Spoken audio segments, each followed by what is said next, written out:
Hello, Talking After Dark family, and welcome to another edition of Talking After Dark.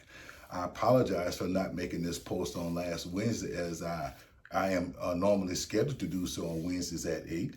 But nevertheless, here we are on Sunday, making a post that should have been made on Wednesday. But no, nonetheless, the content will be just as fulfilling and hopefully as beneficial to you as it would have been on Wednesday. So let's entitle this video Ready for Love. So, are you really ready for love? And if you are ready for love, how do you know that you're ready for love? And what are the determining factors in knowing that you are ready for love? So, the first thing that has to happen is that we have to be clear from our previous relationships. Clear means that you no longer have ties or connections to your previous significant other, that you are no longer holding them hostage or yourself hostage for the demise of the relationship. You are not mad at them. They are not mad at you. You have forgiven them. They have forgiven you. And you have freed yourself from all of those soul ties or those things that will keep you from moving forward. Now, I will tell you that moving forward is a process. It's not just about breaking up with someone or not being in a relationship with someone. And sometimes that's not so much because we find out that we're not suitable for each other or we're not evenly yoked, but sometimes through the loss of others through death or by other means or other types of reasons that we're no longer with those people. And sometimes we can actually not be with a person and still be the best of friends. We just realize that we're just not good in the relationship. And that's okay. And that's a healthy way of leaving a relationship or still being able to be friends with that person, but move on. Not so much friends that being in love again or being in a relationship again, it would interfere with that relationship with a previous or ex. I can almost tell you that being friends with an ex is probably going to be somewhat problematic for someone new in your life. They are going to probably have some issues with that depending on the level and the gravity of your relationship. So you might want to be careful as to how you form and fashion this relationship with an ex. There is going to come some time, a time when you're going to have to move beyond that, when you're going to have to put that past relationship, friendship in its proper place. And its proper place may be not to deal with it at all, or maybe just to totally separate yourself from it and to move on. So taking that time after you have separated from someone should be the time that you do some soul searching. It should be the time that you figure out what's really important, what's important to you. What exactly are you looking for, and what does that picture look like? Our mouths will say one thing, but that's not what we mean. So we have to learn how to say what we mean and mean what we say. You can't say that you're looking for a good man or you're looking for a good woman. Those are words of relativity. Those words can mean anything to a lot of people. But since we're talking about you, then they mean what they mean to you. But you have to qualify those words in such a way that you give value to them.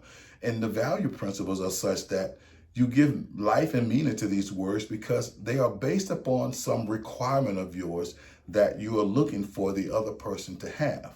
Now, keep in mind that the relationship is about a unison of two people coming together to form a more perfect union. So, which means this relationship is not going to be just about you.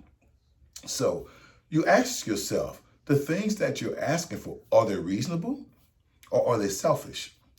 Are they in such a way that they're thoughtful, that you have thought about the other person as well as you have thought about yourself, and how the application of your desires from that person fits in with the unison of a partnership? So a partnership means that you have a conversation with your partner about what the business is supposed to look like and how that business is supposed to function. That creates what we call the business plan. The business plan in a business is no different than the business plan it is in a relationship. There is a set of rules and by relationships a set of rules that we go by that govern ourselves in the operation of the business or the relationship. And we tell ourselves in the interim how we are going, how the business is going to run, how the business is supposed to function, what is going to be the matter of operation, the memorandum of understanding, so that we know that we are functioning in the right way and that we're doing the right things to create an ROI, or return on investment of sorts, that is going to make the business profitable or the relationship profitable. So with that being said, we have to understand that it's not just about us, but it's about them as well. And we want to be fair in a relationship. And fair means that we want to make sure that what we want is reasonable, that we've thought about it, and there's some thoughtfulness that's included in that. And also that we have taken some time to consider growth potential. Growth potential means that what we want today may not be what we want or need tomorrow. Wants and needs are two vaguely different things. I want some ice cream, but I need not the sugar. Or I want a pie, but I prefer a cake. Those things matter. It sounds like simple things, but they really make a difference. So when you say that I want somebody that's good looking, I want somebody that's health conscious, I want somebody that dresses well, I want someone that's educated. So what if all the things you want are not in the person that you need? Because we sometimes allow our heart to want what it wants. And when we want what we want, we sometimes can't see what we need. And that can be a vehemently different situation. So we have to consider that what we want and what we need, how to make those two things come together to make them make sense. We all want what we want, but what we need is more important than what we want. So we may have a person that goes to the gym once a week, not 7 times, but at least once. Maybe they don't go to the gym at all. Maybe they just walk, or maybe they just ride on their stationary bike. They don't have college degrees, but they did go to college. They do have some college. They're not the best dressers in the world, but with some conversations or whatever, you can teach them how to maybe put patterns together, or match shirts and ties, or dresses and boots, or whatever that looks like. Those are things that are on the surface. Those are surface matters. Those are things that people can work out together, this conversation. And the way that happens is by trust and respect. We have to not just trust ourselves, but we have to trust that person as well. We have to trust them with us, and we have to trust them for us. And we have to be able to offer them the greatest amount of respect that is due them, because it is what we want and require from them. So trust and respect has to be top of that list. And when you get to that point that you can trust and respect it, you can then be able to have conversations about anything. Hey, baby, listen, why don't you wear this tie?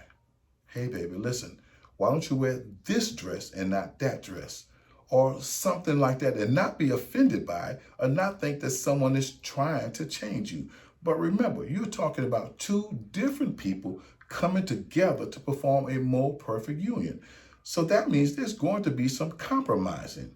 We are going to have to compromise with our person of interest, because we want to keep them happy. We want to keep them satisfied with us. We don't want to have to keep starting relationships and stopping them, starting relationships and starting over again. That gets very old and very tiring.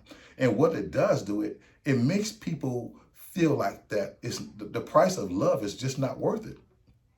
But I will challenge you with that, because I believe it is.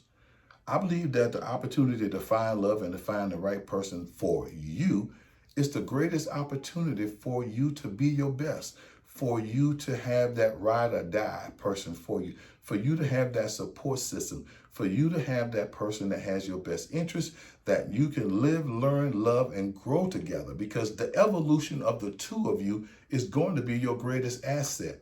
How you learn how to function with each other is going to be the greatest opportunity for love to become to its fullest potential. I would also tell you that with unity, purpose, and opposition, thought about in this process.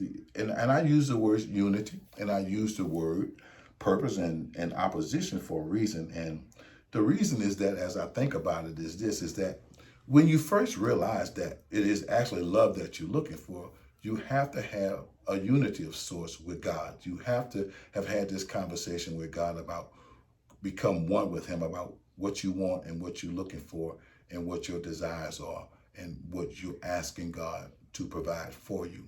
That is where the unity of sorts come from. The word purpose fits into that picture because you have to have a purpose for this relationship. And the purpose of this relationship can't just be because you need someone to help you pay bills, or you need someone to just talk to, or you need someone to spend time with. Your purpose has to be more defined and more significant than that, because you want to mean something to this person and you want that person to mean something to you.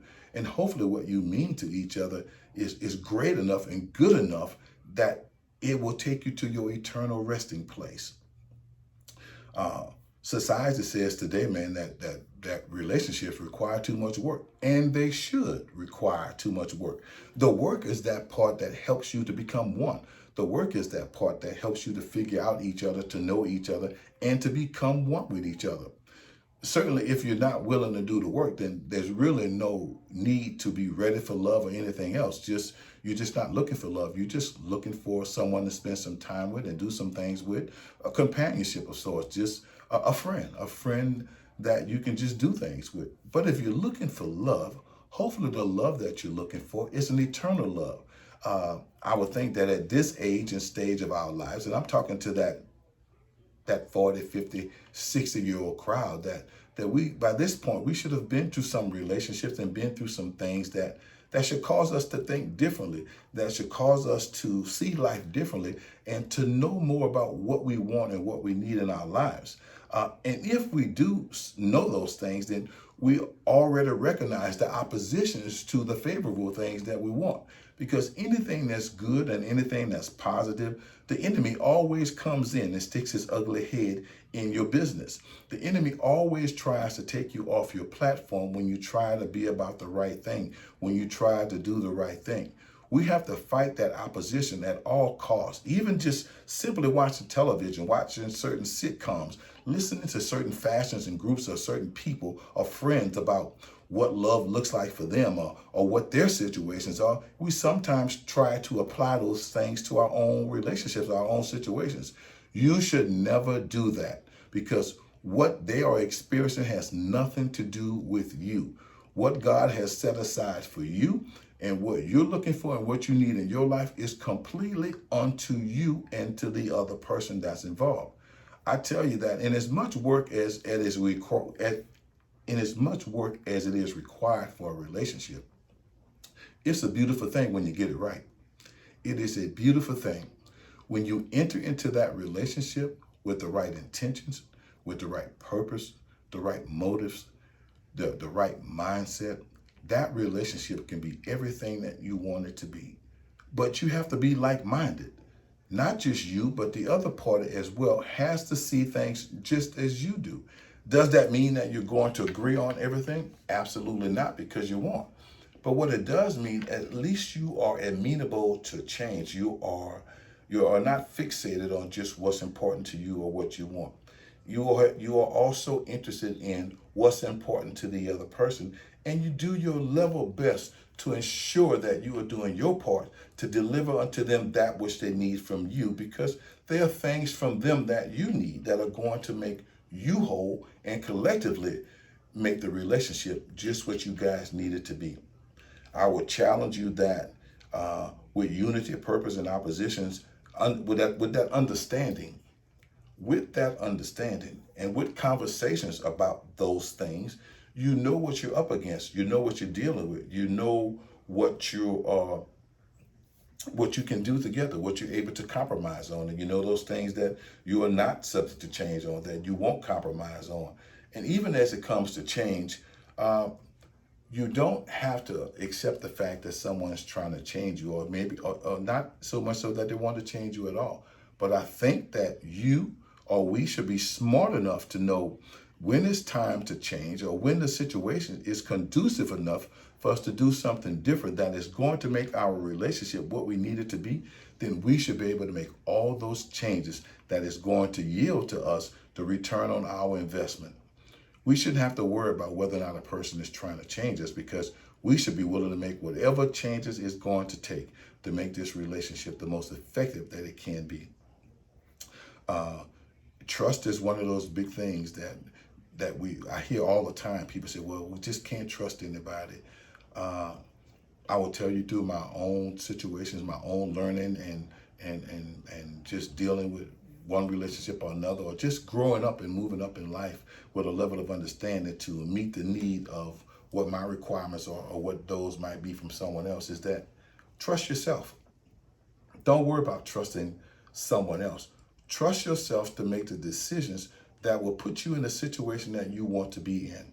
And if you can make the decisions that are best suited for you and how you need to live and what that looks like for you, and the other person is able to do the same things, and you are able to compromise, because you're going to do a lot of that, compromise, it's not hard. It's not rocket science that relationships can't work today, because they are, in fact, they can work and they do work.